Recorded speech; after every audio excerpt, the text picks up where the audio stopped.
रविवार को सिख समाज कानपुर की एक विशेष बैठक गुरुद्वारा कीर्तनगढ़ गुरु तेग बहादुर नगर गुमटी नंबर 5 में गुरविंदर सिंह वासु प्रिंस की अध्यक्षता में हुई, जिसमें समाज के मुद्दे जो अभी तक अछूते थे उन मुद्दों पर सबके विचार व सहयोग की अपेक्षा की गई व इन सभी मुद्दों पर आए हुए समस्त गुरुद्वारा कमेटियों व संस्थाओं व सभा के मेंबर व सदस्यों ने एकमत से समर्थन किया। सभा में कुल 6 प्रस्ताव पास हुए। मुख्य रूप से सभा के मुख्य संरक्षक हरजीत सिंह कालरा प्रधान गुरुद्वारा कीर्तनगढ़ गुरु तेग बहादुर नगर गुमटी नंबर 5, नीतू सिंह प्रधान गुरुद्वारा बाबा नामदेव किदवई नगर, मान सिंह बग्गा प्रधान गुरुद्वारा नवाबगंज, आत्मजीत सिंह प्रधान दीप सेवा दल, त्रिलोचन सिंह प्रधान गुरुद्वारा बाबा श्रीचंद, मनजीत सिंह चड्ढा जनरल सेक्रेटरी किदवई नगर गौशाला, प्रतिपाल सिंह, सुरेंद्र पाल सिंह, आत्मजीत सिंह, मनजीत सिंह चड्ढा, सुरेंद्र पाल सिंह, रूहानी इंद्रपाल सिंह, प्रतिपाल सिंह, हनी प्रधान गुरुद्वारा सतनाम सिंह नीना, कुलवंत सिंह, खालसा चेयरमैन राम गढ़िया सभा, अनमीत अन्नू, सतवीर सिंह मक्कड़, नीना बहन जी मौजूद रहे। आज सिख समाज कानपुर की एक विशाल और एक विशेष बैठक थी, जिसका कि सब बुजुर्गों, बड़े छोटे भाइयों के सहयोग से भरपूर सफलता मिली है और सफल बैठक हुई है। और इसमें 3-4 मुद्दे जो सब गुरुद्वारा कमेटियां और संस्थाएं हैं, जो कानपुर की सिख संस्थाएं हैं, उन्होंने मिलकर एक 2-3 मते पास किए हैं ऐलानिया कि जो भी कानपुर का किसी भी कोने में रहने वाला हो, बाशिंदा हो, जो बालिग हो, सिख परिवार से और आपका सहजधारी परिवार, सिंधी परिवार, गुरु नानक नाम लेवा परिवार, वो सब सिख समाज कानपुर का अपने आप ही ऑटोमेटिकली सदस्य होगा। उसमें कोई किंतु परंतु नहीं, पूरे विशाल रूप से कानपुर का वो सदस्य होगा सिख समाज कानपुर का। एक मुद्दा ये हो गया। दूसरा, हम लोगों ने सब भाइयों के सहयोग से इसमें आपका skill development, career counselling, career development, free medical camps, इसका हम लोग आयोजन करने जा रहे हैं, शुरुआत करने जा रहे हैं। और इसमें एक हम लोगों ने समाज के लिए एक लीगल पैनल का भी गठन किया है। लीगल पैनल में समाज में बढ़ती कुरीतियाँ और बिखराव, जो परिवारों में आपसी खींचतान, डाइवोर्स केसेस, वो ज़्यादा देखने को मिल रहे हैं। और हम लोग का पहले कोशिश होगी कि वो हमारा लीगल पैनल बगैर उसके खाली पेपर वर्क जो होगा वो, और उसमें गुरुद्वारा में ही बैठ के उसका हम लोग निस्तारण करने का प्रयास करेंगे, ताकि वो कोर्ट ना जाने पाए। और दूसरा, हम लोगों ने जो उगराई का है, उगराई पे बंदिश लगाने का हम लोगों ने एक सर्वसम्मति से एक मता पास किया है कि खुली उगराई बंद होनी चाहिए।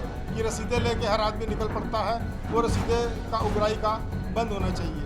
और गुरपुरुष जो हम लोगों में शहीद सिंहों के, साहिबजादों के, गुरुओं के, संतों के गुरपुरुष, हम लोग में बहुत से गुरपुरुष आयोजन किए जा सकते हैं और होते हैं, लेकिन उसमें सब जितनी संस्थाएं गुरुद्वारा कमेटियां हैं आपस में मिल बैठ के उनको आपस में शेयर कर लें, डिवाइड कर लें कि ये गुरपुरुष ये गुरुद्वारा कमेटी बनाएगी, ये गुरपुरुष ये संस्था बनाएगी।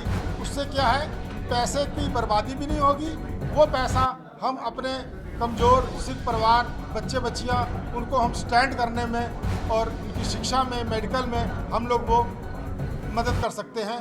यही सिख समाज कानपुर का ध्येय है, प्रयास है, और इसी में आप सबका सहयोग के आकांक्षी है। ये आपका परिचय है? मेरा नाम अनमोलक सिंह है, मैं वाइस प्रेसिडेंट हूँ सिख समाज सेवा संस्थान कानपुर का। आज यहाँ पर बैठक हुई थी सिख समाज की, क्या-क्या यहाँ पर?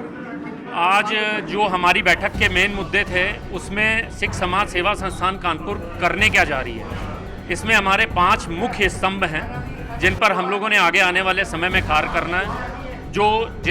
जिन 5 स्तंभों से, जिनको मैं 5 विचार भी कहूँगा, उनसे आप लोग भी पूरी तरह से सहमत होंगे। पहला स्तंभ, पहला विचार है 10वीं और 12वीं के बाद बच्चों की जो काउंसलिंग होती है, आखिरकार उन्हें करना क्या है, 12वीं के बाद जाना कहाँ है, कौन सी नौकरी करनी है, कौन सा कोर्स करना है, उसका मार्गदर्शन उन्हें मिलना, जिसे कहते हैं ना दिशाहीन आज की तारीख में जो भी हमारा समाज है, उसको उस धुंध से निकालना। दूसरा, हम लोगों को जो कौशल विकास कार्यक्रम है, जैसे कि स्टेनो हो गया, टाइपिंग हो गया, ठीक है, कंप्यूटर की, हार्डवेयर की, नेटवर्किंग की, इन सब की जानकारी, इन सब के कोर्सेस अगर सरकार के द्वारा हमें कोई स्कीम मिलती है तो सरकार से प्रोवाइड कराना, नहीं तो हम उसको खुद अपने स्तर पर अपने बच्चों को सभी जातियों के बच्चों को प्रदान करने की पूरी कोशिश करें। तीसरा हमारा स्तंभ है मेडिकल सुविधाओं के साथ। आपको बहुत जानकर के खुशी होगी, चांदनी नर्सिंग होम जो स्वरूप नगर में है, उसने सबसे पहल इसमें दिखाई है। डॉक्टर अंचला सिंह, मेरी बहन, वो इतनी रेस्पेक्ट करती है। जैसे ही उसने मेरे इस इनिशिएटिव के बारे में, हमारे इस इनिशिएटिव के बारे में सुना, उसने प्रायोरिटी दिखाते हुए ये पहल दिखाई कि वो वरीयता के आधार पर जितने भी हमारे यहाँ से जो भी हमारे यहाँ से जो इलाज करवाने या किसी भी प्रकार की मेडिकल सुविधा लेने जाएगा, उसको 40 से 50% तक की छूट हम लोगों को प्रोवाइड होगी वहाँ से।